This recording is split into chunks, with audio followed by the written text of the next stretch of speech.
John Tobia, tell us about yourself, your background, and your professional career. My name's John. I've been in Brevard County for the better part of 20 years. I'm a Satellite High graduate to the University of Florida and am currently a community college teacher. Fantastic. Tell us a little bit about your background in Brevard County and what makes you love Brevard County so much. I grew up here. My dad decided to retire here. I love the environment. I love the laid-back atmosphere, and I was honored to be elected to the Florida House in 2008 and have served since. Sure. As an experienced, politician at the state level, why have you chosen the county commission at this time in your career? Well, I'm angry of what's going on in the county. Despite voter mandates of not increasing taxes, we consistently see this happening over and over and over again. And I'd like to be up there and be a voice for fiscal responsibility. John, in walking the district, getting out, meeting the voters, what have been the things that have left an impression on you in talking to all these people?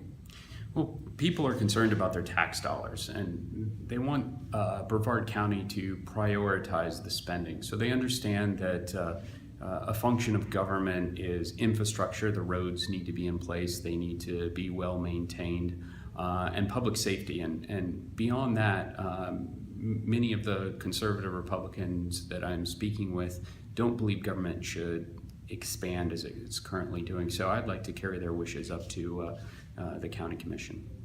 Looking back on your candidacy so far, what's been the most memorable single moment that you can think of? Oh, there's been many. Knocking on doors, being invited in for everything from lemonade to lasagna. It's great to meet with the voters as I do every couple years.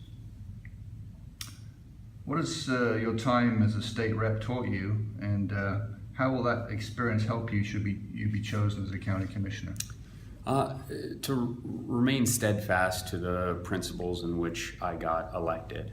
I went up to Tallahassee as a conservative, and I held the line despite the fact of leadership threatening and saying that I would not be as effective if I wouldn't maintain the principles. And I did, and my office consequently was very small, but I was very proud to vote against such things as in-state tuition for illegals, allowing illegals to have driver's license. I was one of only 2 representatives in all of Tallahassee to vote against that. Very proud to say the governor saw the error of that and vetoed that piece of legislation. So despite having sticking to my principles, I was able to, I think, keep the promises that I'd made to the electorate when I ran. So on that same sort of vein, the things that you're most proud of, in your career in Tallahassee so far, would you like to elaborate on that a little bit?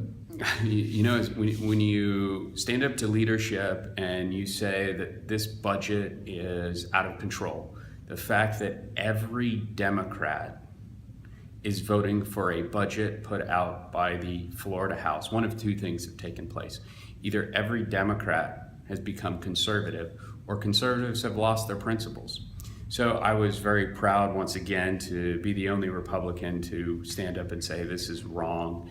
And despite having a few tangible accomplishments, I believe I was a voice of reason in the world of fiscal insanity. And I hope to bring that to the county commission.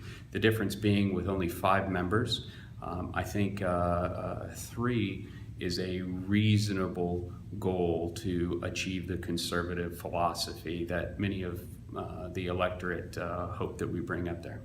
Mm-hmm. And if you could change something that you maybe voted on or did up in Tallahassee, looking back on things we all learned, what would that be?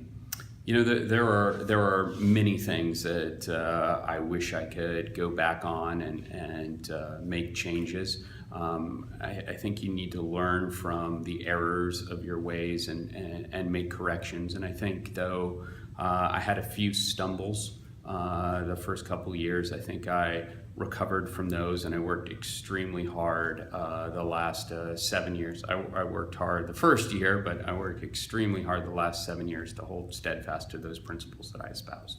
Mm-hmm. What things do you like about county government and you think need to be possibly looked at for change?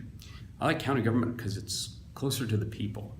The fact that I go into Publix and see many of the people that government directly impacts. The closer we get, the lower level of government, the closer it is to the people, the more impact it has on their daily lives.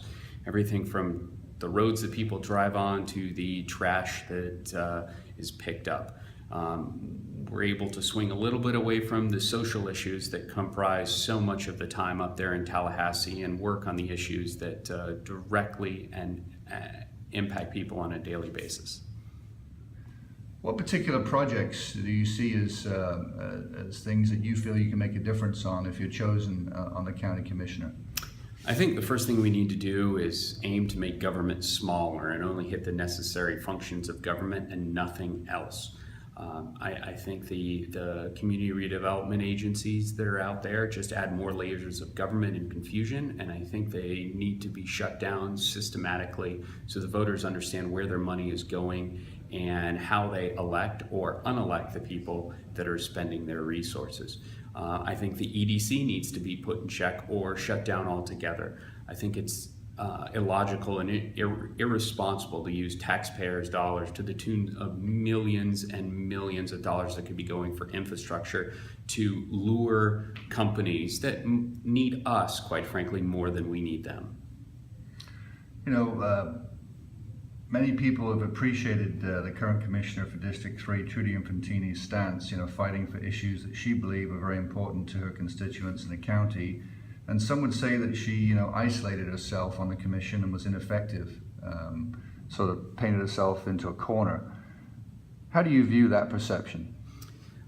Trudy definitely had a deck stacked, Commissioner Infantini definitely had a deck stacked against her. There were many 4-to-1 votes out there.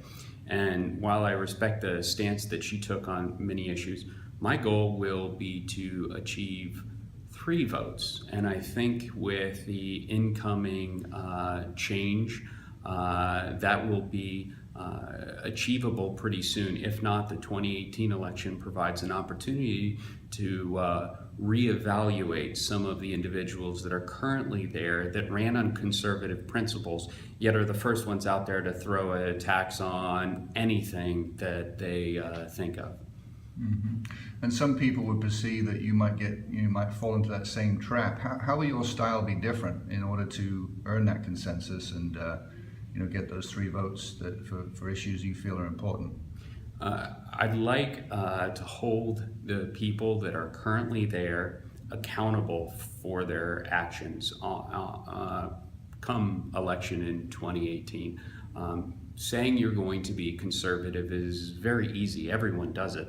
Actually voting that way is very difficult. I know I've done it the last 7 years by being the lone voice, well, one of 2 out of 160 voices that said, no, we should not hand a driver's license to illegals, or no, illegals should not have an avenue to become judges. So I think that we need to get down on the record, such as you're doing here, when people run, and make sure they stick to the principles. And if not, let's find someone that does, or at least give someone else that opportunity. Now, you have been vocal in your opposition to the EDC. Could you explain your position on the EDC and what you hope to change with it? Well, ideally, I would like to do away with the EDC. And the argument is, well, lots of other counties have similar economic mechanisms to lure business. And, the old adage, if all your friends are jumping off a bridge, are you going to jump off a bridge? Because everyone else doesn't make it right. And we need to focus on small businesses instead of handing tax dollars over to multi-billion dollars, millions and millions handed over to Walmart recently. I think if the electorate knew what was going on, they would be absolutely outraged. And the more than $1 million that we spend in having an agency to do this is also irresponsible with taxpayer dollars. And in the longer term, if you're successful in being elected as a county commissioner, do you see yourself as a two-time commissioner, and what are your longer term, career goals? Well, I'm very fortunate to be a college professor. I've done it for 15 years, and I find it to be extremely rewarding. Those are my goals. I would love to be elected for a 4-year term, and I tell you what, if I am unsuccessful over and over again, that 4-to-1 that you mentioned, I'm not up there to be the contrary voice. I'm there to bring back fiscal sanity. I'm there to bring back at least three votes so we can have finally a conservative impact on the commission, especially with as conservative of a community that we do have. John, what message finally do you have in closing here to tell the voters of Brevard County as to why they should choose you and what they can expect if they do? I want to thank you for having me and listening, and I think this election provides a stark difference between myself and my opponent, who, by the way, is a great and wonderful woman. However, I'm extremely and unapologetically conservative. I am with my personal finances, and I certainly am with taxpayers' finances, as is evidenced by my votes in the legislature. So if you were looking for a candidate that is going to be that penny pitcher, is going to say, yes, while charity is a great thing, it has no place in the county budget, and go over each and every expense and not even deal with a cap, because I think we need to lower and not increase our budget, I'm your candidate, and if not, you have a great alternative out there. Thank you for your time today, John, and the best of luck. Thank you.